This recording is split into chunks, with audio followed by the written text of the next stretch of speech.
Hi hello வணக்கம். இது உங்கள் சிவி ஜோன் காலை வணக்கம் டால். ஸோ இப்போ பார்த்தீங்கன்னா ஒரு பங்கமான சம்பவம் நடந்திருக்கு. அதாவது நைட்டு வந்துட்டு சண்டை, சரியான சண்டை. 7:45லேருந்து ஒரு வீடியோவை போஸ்ட் பண்ணியிருக்கேன். அப்படியே தொடர்ச்சியாக பார்த்தீங்கன்னா உங்களுக்கு ஃபுல்லாக நேரில் பார்த்த மாதிரி ஒரு எக்ஸ்பீரியன்ஸ் இருக்கும்.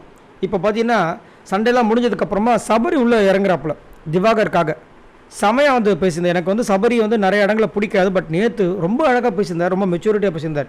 ஏன்னா அவங்க பேசின விஷயங்கள் அவளுக்கு கேவலமானது. என்னென்னா இன்றைக்கி சுபிக்ஷா வந்துட்டு சாரீ கட்டிட்டு ஒரு விஷயம் பண்ணியிருப்பாங்க. அதாவது அவரை வந்துட்டு தாஜா பண்ணணும். ஏன்னா அவர் அந்த மாதிரி சொல்லியிருக்க, அப்போ தானே நம்ம வந்து அந்த பொருள்லாம் இது பண்ண முடியும். அதுக்காக இதை வந்துட்டு ரொம்ப கேவலமாக வந்துட்டு ஒரு மரத்துக்கு சேலை கட்டினா கூட அவன் பண்ணுவான்ற மாதிரி சொல்லி அங்கே வந்துட்டு மறைமுகமாக வந்து சுபிக்ஷாவை கலாச்சிட்டாங்க. அதை வந்து நான் உள்ளே போய் சொல்ல போகிறேன்னு சொல்லிட்டு நம்ம திவாகர் சொல்லி பெரிய பிரச்சனை ஆயிடுச்சு. அடித்தடிக்கு வரைக்கும் போய் கையை ஓங்கிட்டு அடிக்கிறதுக்கு இது ஒரு பெரிய ஃபிசிக்கல் வயலன்ஸ். கண்டிப்பாக ரெட் கார்டு கமருதீனுக்கு இருக்குன்றதெல்லாம் மாட்டுக்கட்டே கிடையாது. பட் என்ன பண்ண போகிறாங்க டெசிஷன் தெரியாது. சரிங்களா? இப்போது அது முடிஞ்சதுக்கப்புறமா சூப்பராக வந்து சபரி கேட்குறாரு, சரி ஒரு மரத்துக்கு சேலை கட்டினா அவன் பண்ணுவான்னு சொன்னீங்களா இல்லையா? ஆமாம் சொன்னோம். அது நான் சொல்ல வினோத் சொன்னேன். அது சரியா? ஒரே கேள்வி, அது சரியா? நீங்கள் அது மாதிரி பேசலாமா? இல்லை மச்சிக்கு கரெக்டு, நீ வந்து ஓகே தான். ஆனால் நீ வந்துட்டு ப்ரெஷர்லாம் ஈஸியாக ஹேண்டில் பண்ணிக்கிற. அவங்க பாவம் மச்சான். யார்? விஜய் பார்வதி பாவம். அவங்களுக்கு எவ்வளோ ப்ரெஷர் தெரியுமான்னு ஒரே வார்த்தை சொன்னார். அவங்களுக்கு யாரும் ப்ரெஷர் கொடுக்கல, அவங்களோ ப்ரெஷரை ஏற்றிக்கிறாங்க.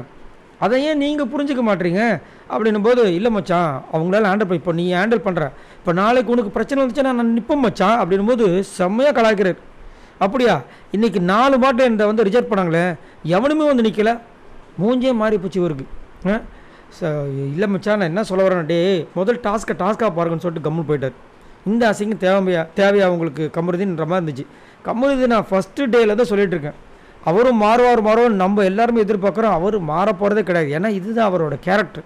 சரிங்களா? அடுத்தவங்களை மட்டம் தட்டுறது, நான் தான் பெரிய ஹீரோ, நான் தான் ரொம்ப அழகானவன், நான் தான் ரொம்ப பாடியில் வந்துட்டு சூப்பராக இருக்க கட்டு மஸ்தாக இருக்கிற ஒரு ஆள் அப்படின்ற மாதிரி ஒரு மன போதையில் இருக்கார். சரிங்களா? அதனால் அவருக்கு மற்றவங்க எல்லாருமே இலக்காரமாக தான் தெரியும். அதை அவர் தான் மாற்றிக்கணும், நம்ம மாற்றிக்க வேண்டிய அவசியம் கிடையாது. ஸோ இங்கே வந்துட்டு அவருக்கு தரமாக வந்துட்டு சபரி வந்துட்டு ஒரு சூப்பரான ஒரு பதிலீடு கொடுத்தது சூப்பராக இருந்துச்சு. கண்டிப்பாக இதன் மூலமாக சபரிக்கு ஒரு நல்ல நேம் கிடைக்குன்றதில் மாற்றுக்கருத்தே கிடையாது. கண்டிப்பாக கமருதீனுக்கு இது ஒரு கெட்ட பேர் தான். சரி, உங்களோட கருத்துக்களை சொல்லுங்கள். கமருதீன் வெர்சஸ் சபரி, இதில் உங்களோட சப்போர்ட் யாருக்குன்னு மறக்காம கமெண்ட்ஸ் பண்ணுங்கள். பாய் நண்பர்களே.